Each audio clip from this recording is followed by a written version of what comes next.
Passing Thoughts of a Firefighter by F.J.Bates.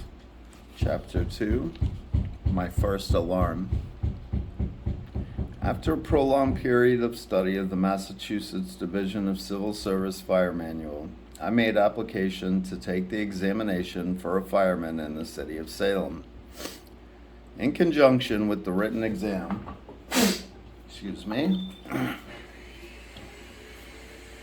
there is also a physical exam and a series of strength test events. Within a relatively short time, Civil Service notified me that I had passed and that my name was being forwarded on the list of those who were in line for a possible appointment to the department. On May 22nd, 1944, I received this appointment as a permanent private from Chief of the Department, Arthur L. Flynn. Chief Flynn was a tremendous personality, and my first impression of him never changed. He was a man of compassion and integrity. He took a very personal interest in each man, more so in their families. It was indeed my good fortune to have been associated with the chief until his death in April 1966.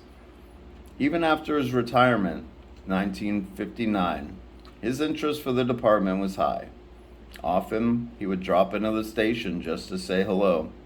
So many times did I seek his wisdom in firefighting, applying his knowledge to the many fires that I responded to in the days to follow.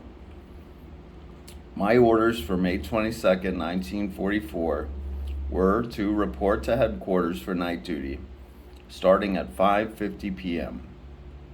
I arrived fairly early so I could check all my firefighting gear, which consisted of a helmet, rubber coat, boots, and a night hitch. The latter is a pair of short boots with long rubber pants used for night fires. The pants are rolled down only until over the top of the boots is exposed, with the suspenders dropped over the hooks of the boots. This is placed alongside of the bed, and upon the signal of alarm, just drop feet into boots, and the pants are pulled up, and you hit the pole fully dressed. I spoke to the day officer in regard to my assignment on the apparatus, but he replied, "You better check with Captain Hart, the night officer in charge. He'll be in soon." As the various on-duty personnel were relieved by the night crew, each would put his gear away. I just stood off to the side waiting for orders from the captain. Both the captain and the lieutenant had arrived and were in process of relieving the day officers. Suddenly, the bell of the emergency phone rang. A word about this bell. I had never heard it before, and the sound of the bell was so piercing that every hair on my head stood up. I was also in a very nervous state, watching each man run from the first due pump, engine 1. This pump carried a 5-man crew with Lieutenant Clapper in charge. The desk man, after the telephone conversation, stated, "Number 9, Essex Street." Engine 1's driver started the apparatus motor, and the crew donned their boots, coats, and helmets, ready to roll out. I was still off to one side with my coat, helmet, and boots, wondering what I should do, when suddenly Fast Time Box 13 hit on the tapper.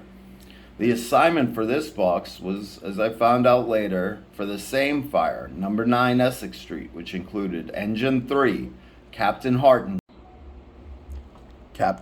in charge. Both Engine 1 and Engine 3 would respond from headquarters. As both pieces began to roll, one of the relieved day firemen approached me and inquired if I were going out on Engine 3. He suggested that I better start moving or I would miss my first alarm. This fellow was Lou Gauthier. We became close friends for many years as we were both assigned to the same house. Lou was one of the best, and I felt the loss very much when he died as a result of a heart disability in September 1965. He was a captain in later years. Lou picked up my boots and we both chased Engine 3. It seemed halfway down the street before I caught up with it. Lou threw my boots on the deck and the coat was tossed up over the bar. The helmet was no problem. I had it on my head.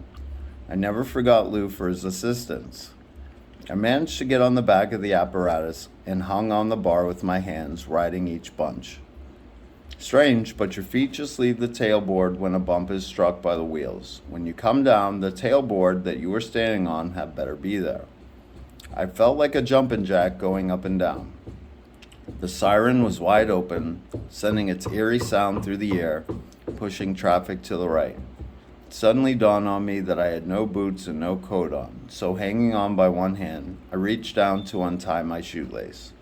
This was not easy to do with the truck moving around corners as I held on for dear life. Finally, one shoe was off and the fight began to put the foot into the boot. After what seemed like an eternity, the boot was on. I could not tell you if it was the right boot for the right boot for the right foot, but nevertheless, it was on this day. I still had to remove the other shoe, but by the time it was too late, we were at the scene. The driver quickly jumped off the apparatus and put the pump into operation. Captain looked up to the third floor piazza at the same time I glanced up to the third floor. Smoke was showing on the third floor, and the captain called for the booster line to be advanced to that floor. This would be my job, as I was the only one on the rear of the apparatus. Jumping down and facing the captain, who had many years' experience in the department, I noticed that his face showed signs of bewilderment as he quickly looked at my fire apparel. One boot, one shoe, no rubber coat, no gloves, a great start for my first fire. I often wonder what the captain thought about the new addition to his company.